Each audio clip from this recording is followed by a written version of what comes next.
This video will show you the cost of the calls. Click on the pricing tab and you can see the actual cost of making the calls and holding the phone number.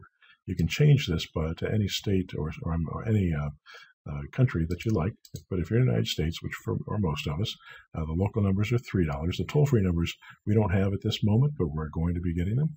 The inbound local numbers or local calls are going to cost 1.5 cents. The outbound calls are going to cost 2.5 cents. If you do toll-free, when we eventually get it, it's going to be 3.5 cents for incoming calls.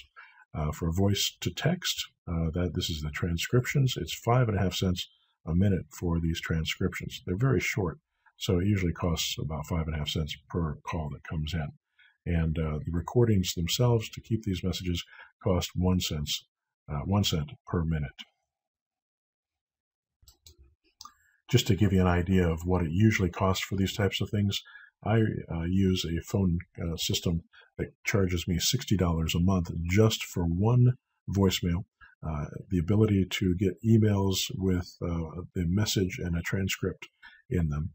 And this system is much more robust than this. And instead of creating one big charge for you, what we've done is made it so you pay little pieces at a time and you only use what you need, and you can scale it to any size that you like.